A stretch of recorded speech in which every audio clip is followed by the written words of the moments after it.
আমার স্বামী সাধারণত মসজিদে সালাত আদায় করেন, কিন্তু যেদিন কোনো কারণে ঘরে আদায় করতে হয় তখন ওনাকে শুধুই নামাজ পড়ো বলতে হয় এবং তিনি কিঞ্চিত রেগে যান। আমার করণীয় কি? ইখতিলাফি বিষয়গুলো নিয়ে ভিন্ন মতের আলেমদেরকে কটাক্ষ করা, তুচ্ছ-তাচ্ছিল্য করা, বিভিন্ন ট্যাগ লাগানো, চ্যালেঞ্জ করা ইত্যাদি কাজ সম্পর্কে ইসলাম কি বলে? এগুলো কি জায়েজ? আমরা সাধারণ জনগণের কি করা উচিত? চুল দাড়ি স্ট্রেইট করানো যাবে কিনা? ইয়া সালামও বলে কোনো দোয়া আছে কিনা? অনেকে বলে ইয়া সালামও 700 বার খতম করলে রোগ মুক্তি মিলে। কথাটির সত্যতা কতটুকু জানতে চাই। আকিকাতে পশুর মাংস বিলি করলে কি আকিকার সুন্নত আদায় হবে?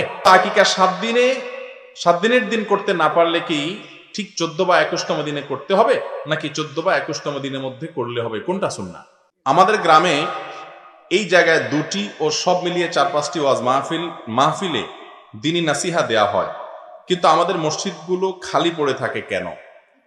আহা, এই প্রশ্নটা শুধু এই ভাইয়ের না, এই প্রশ্নটা হাজারো মানুষের, আমাদের সকলের। এত ওয়াজ হয় কিন্তু মসজিদে মুসল্লি বাড়ে না কেন? এর অনেক কারণের ভিতরে একটা কারণ এটাও যে আমাদের ওয়াজগুলো বেশিরভাগ হয় কানসুক করা ওয়াজ। আমরা ওয়াজ শুনি মজা পাওয়ার জন্য, ওয়াজ করে মজা পাওয়ার জন্য, জমানোর জন্য। আল্লাহ মাফ করুক, ওয়াজ নসিহত শোনার পর আমি কি পেলাম, বাসায় যাওয়ার সময় আমি আজকে কি শিখলাম, নতুন কি জানলাম, কাল থেকে আমার কাজের ভিতরে কি পরিবর্তন হবে, এটা যদি আপনি ঠিক করতে না পারেন, কাল থেকে যদি আপনার নতুন কোনো কর্মসূচি আপনার জীবনে যুক্ত না হয়, নতুন করে আপনি যদি কোনো কিছুকে ভিন্নভাবে ভাবতে না শিখেন, তাহলে এই ওয়াজ শোনার কোনো মানে হতে পারে না। এই জন্য কানসুক করা ওয়াজ শোনা যাবে না।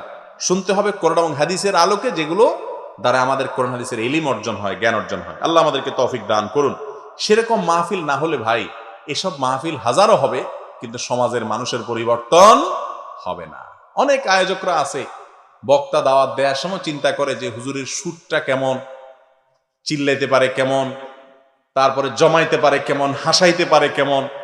হাসাইটা তো এখন একটা ফেভারিট আইটেম, তাই না?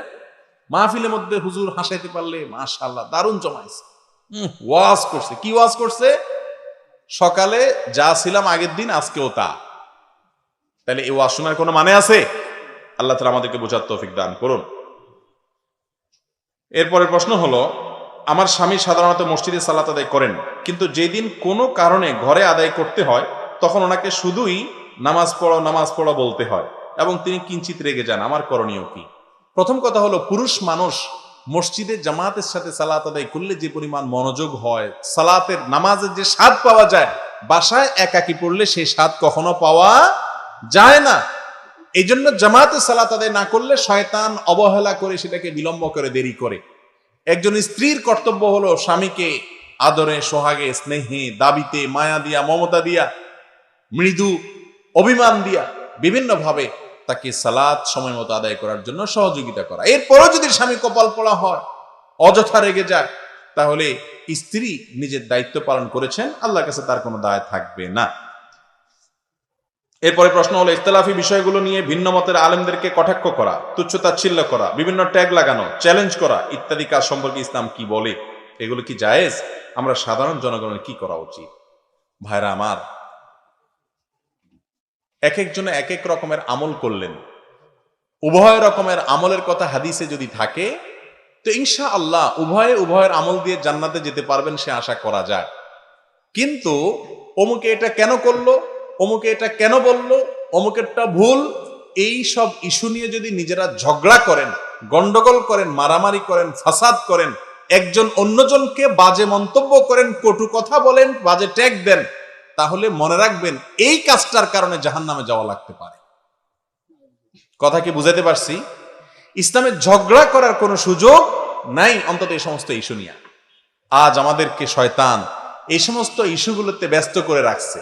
আমাদের সবাই মিলে শয়তানের বিরুদ্ধে লড়াই করার কথা।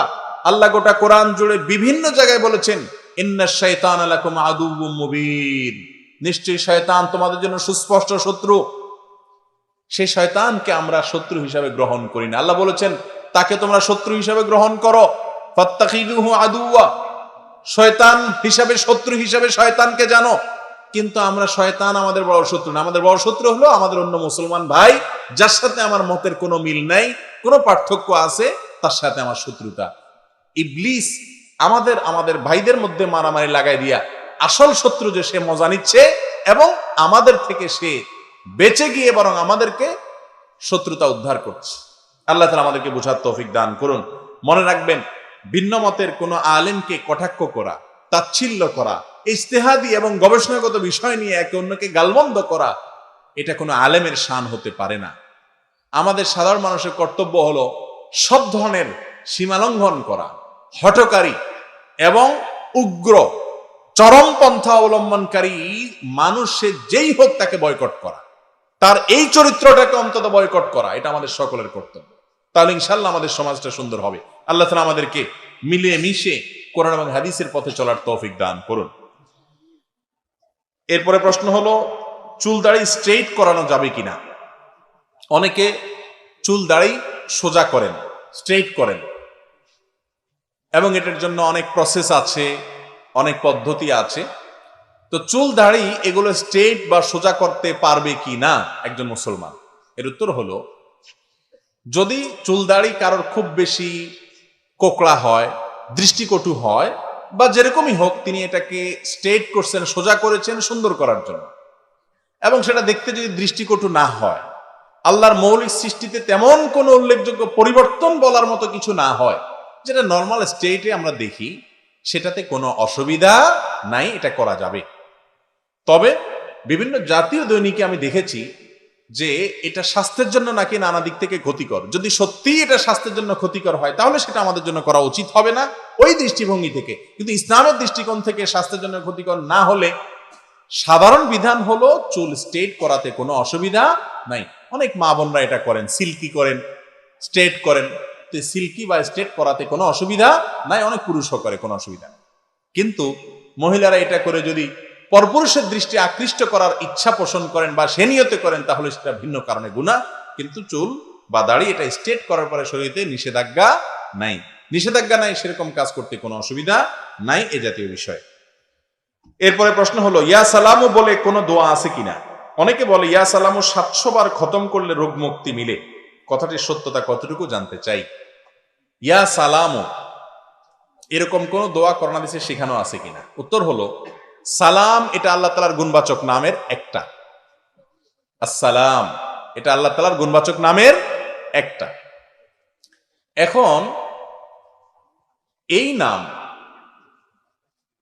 এটা যদি দেখে আল্লাহ, এটা দিয়ে যদি আল্লাহকে ডাকে ইয়া সালাম, তো কোনো অসুবিধা নেই। আল্লাহকে ডাকলো হে শান্তিদাতা, এ অর্থ দাঁড়াবে, আল্লাহকে অর্থে ডাকলো কেউ, কোনো অসুবিধা নেই। কিন্তু ইয়া সালাম এটা 700 বার পড়তে হবে এরকম কথা কোরআন হাদিসে কোথাও বলা হয়নি। যদি দুনিয়াবি কোনো উদ্দেশ্যে, যে এটা বললে এই রোগ থেকে মুক্তি হবে, সুস্থ হবে, এটা দুনিয়াবি বিষয়, এটা করলে অমুক কাজটা হবে, দুনিয়াবি কোনো কাজ, তাহলে সেজন্য রুকিয়া হিসাবে এটা পড়াতে কোনো অসুবিধা নেই। কোরআন হাদিসের কোনো দোয়া, আল্লাহর কোনো নাম, এগুলা উল্লেখ করলে, ডাকলে, বললে, পড়লে দুনিয়াবি কোনো উদ্দেশ্য হাসিল হলে এটাকে ঝাড়ফুঁক বলে। এই ঝাড়ফুঁক জায়েজ আছে, দুনিয়াবি বিষয়। কিন্তু যদি কেউ বলে এটা এতবার পড়লে এই সওয়াব হবে, ওইটা অতবার পড়লে ওই সওয়াব হবে, তাহলে সেটা কিন্তু জায়েজ নাই। কারণ সওয়াবের বিষয়টা কোরআন হাদিসে আসতে হবে।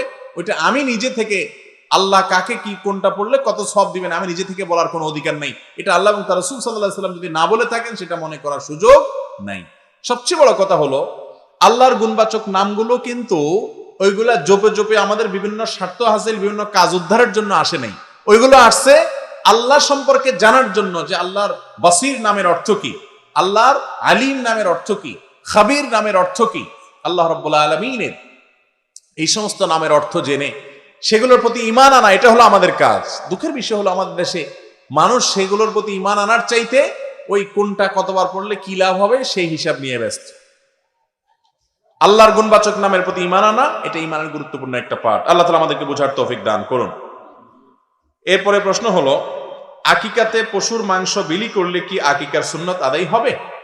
আকিকাতে পশুর মাংস বিলি করলে কি আকিকার সুন্নত আদায় হবে?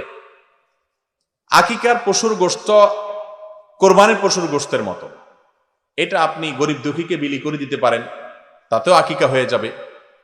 আবার নিজেরা খেতে পারেন, কিছু খেলেন, কিছু দান করলেন, কিছু আত্মীয় স্বজন দিলেন, সেটা আরো ভালো, এটাও করা যাবে, কোনো অসুবিধা নাই। এরপরে প্রশ্ন হলো, আকিকা 7 দিনের দিন করতে না পারলে কি ঠিক 14 বা 21তম দিনে করতে হবে, নাকি 14 বা 21তম দিনের মধ্যে করলে হবে, কোনটা সুন্নাহ? সুন্নাত হলো আকিকা 7ম দিনে করা, 7 দিন পরে না। 7ম দিন কিভাবে ঠিক করবেন? খুব সহজ হিসাব।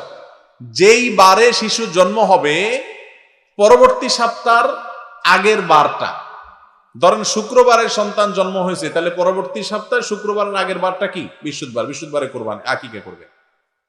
আর যদি রাত্রে জন্মগ্রহণ করে তাহলে রাত আগে আসে, আজকে রাত্রে জন্মগ্রহণ করলে আগামীকাল বুধবার, অতএব এটা বুধবার ধরবেন রাত্রেরটাকে, তাহলে আগামী মঙ্গলবারে আপনি আকিকা করবেন। এই 7ম দিনে আকিকা করা সুন্নাত। যদি কোনো কারণে 7 নম্বর দিনে করতে না পারেন, তাহলে 14 নম্বর দিনেও করা যাবে, 21তম দিনেও করা যাবে। এই দুইটাও বিভিন্ন হাদিস দ্বারা প্রমাণিত হয়। যদি 7, 14, 21 এই 3টা ডেটের কোনোটা মেনটেন করতে না পারেন, তাহলে পরে করলেও আকিকা আদায় হবে। অনেকে আকিকার জন্য বলে বা বিদেশ থেকে আসুক, অমুক আসুক, তমুক আসুক, এগুলো আমাদের ভুল ধারণা। আকিকা সময় মতো করা উচিত, এটাতে বাচ্চাকে বিভিন্ন বিপদ আপদ থেকে রক্ষার জন্য সহায়ক হয় আমলটা, এবং এটা গুরুত্বপূর্ণ একটা আমল। বিধায় নির্দিষ্ট দিনে করব আমরা, অন্য সময়ের জন্য অপেক্ষা করব না। তবে অন্য সময় করলে হয়ে যাবে, সুন্নাতের খেলাফ হবে।